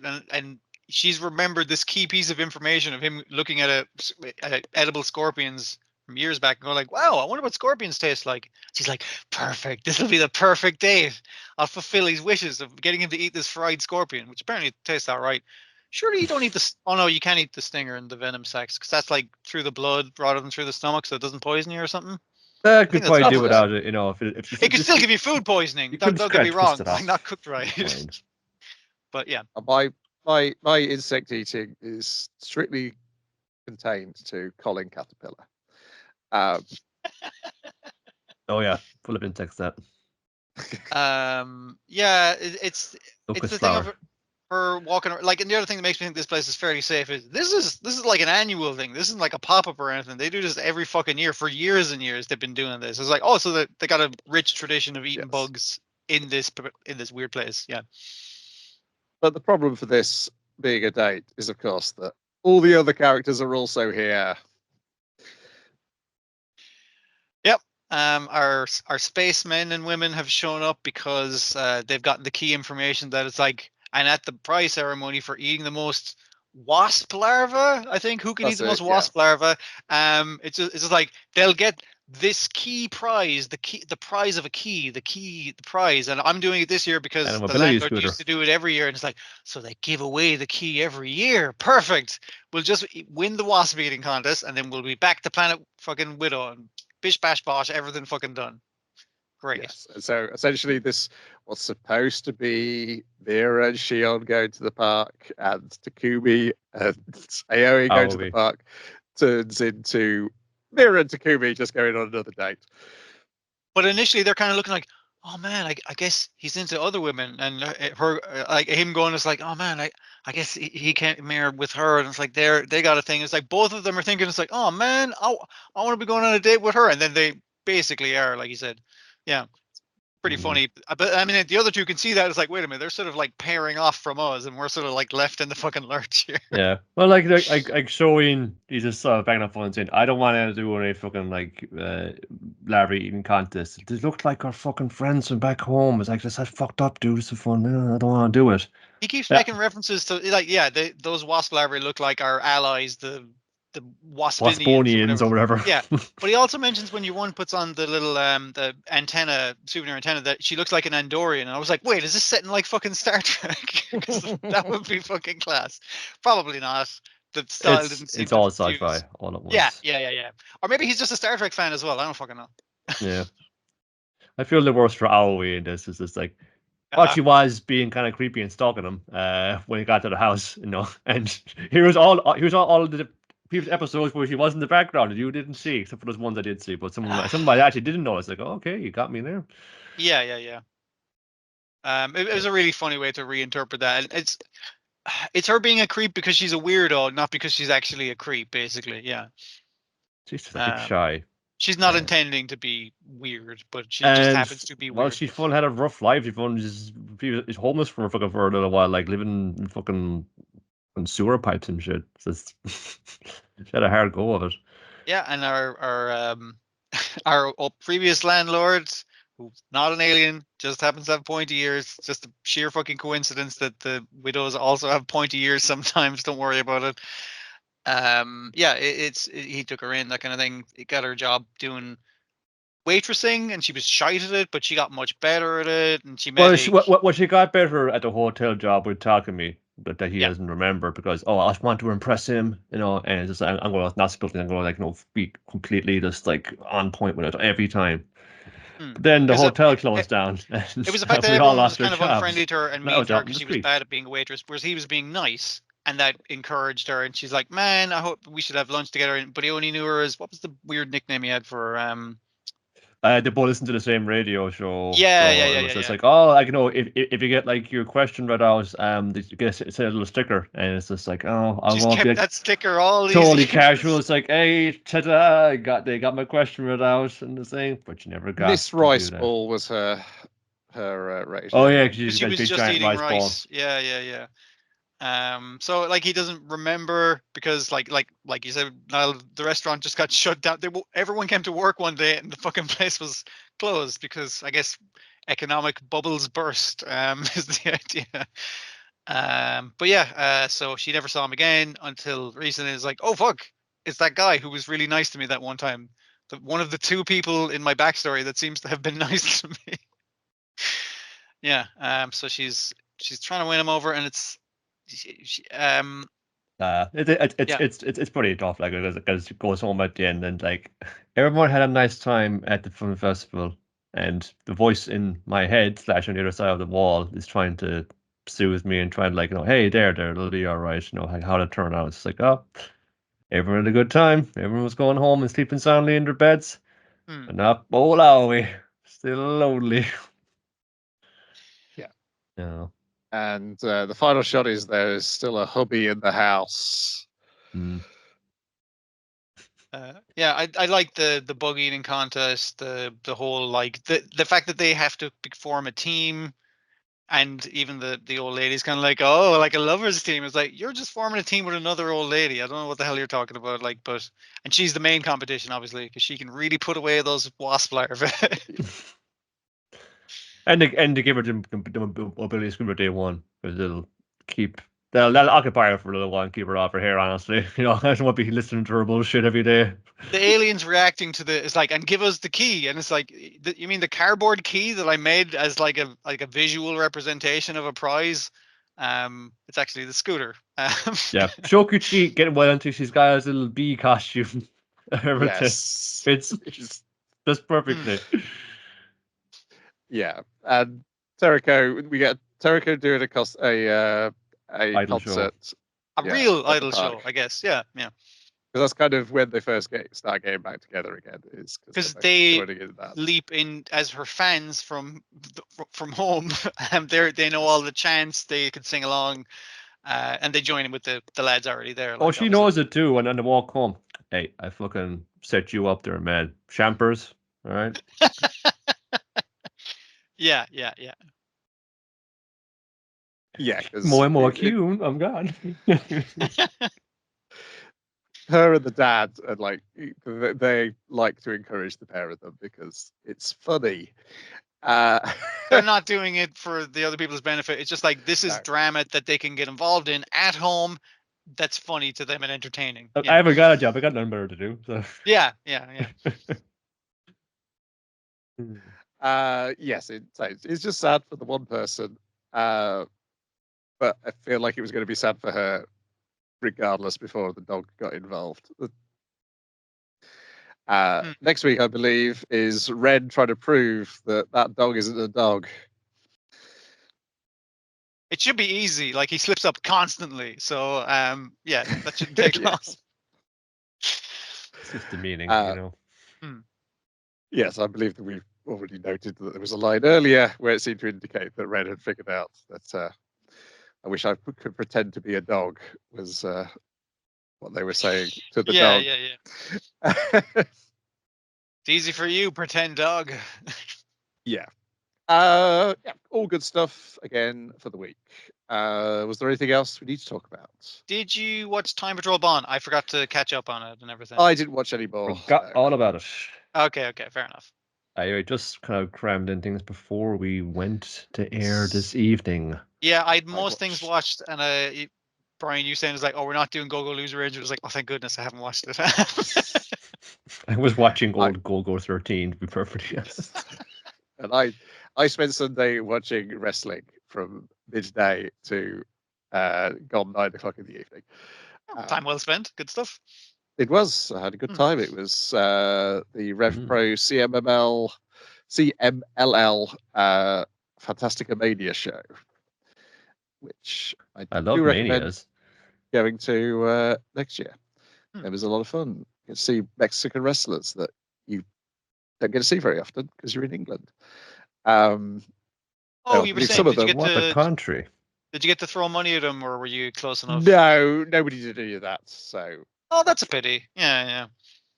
Coins. No, I mean that's gonna like take someone's eye out. Don't fucking do that. Cashless society. It's the cashless society. They'll be able to throw their phones at people. Yeah. Fuck. They don't even take cash at that venue anymore. You got to at the bar. It's cashless only at that bar. Yeah. I think they'd sold out by the second show because I think they got the barrier across the bar at the second show. So I think they'd already run out of booze. Well, must be doing fucking well then. Yeah. All right. Yeah, it was a lot of fun. Except of course it was getting up to summer temperatures now in London, and it's a bit like it's just sitting in a greenhouse for the afternoon at York Hall because it's got a glass roof. The heat rises. Fuck, man. Yeah. Heat rises for them sweaty men slapping off each other, so that's gonna definitely heat it up. Yeah. But yeah, one of the titles switched to one of the CMLL wrestlers, so I'm sure they'll be back. And they set a bunch of stuff up for one match, which is taking place at Mexico City, at Arena Mexico. And then I think other stuff which will be happening at some point during the year. Presumably, probably a lot of it at the anniversary show at the All In weekend. But did I watch any other anime? I think that's it. No, I didn't watch Time Patrol Bon. I was hunting down the I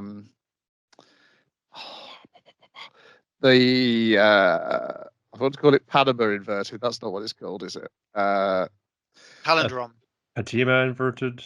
Fatima inverted. The director of that did another movie during the pandemic that had completely passed me by. But I will check that out because I was logging old films I'd seen at festivals on Letterboxd, and it reminded me that, oh yeah, Fatima inverted. Really enjoyed that. I should probably watch his other stuff. And hang on, did he do anything else after that Pat Labor short? Because the talk was that he might be doing the Pat Labor long, but that never surfaced.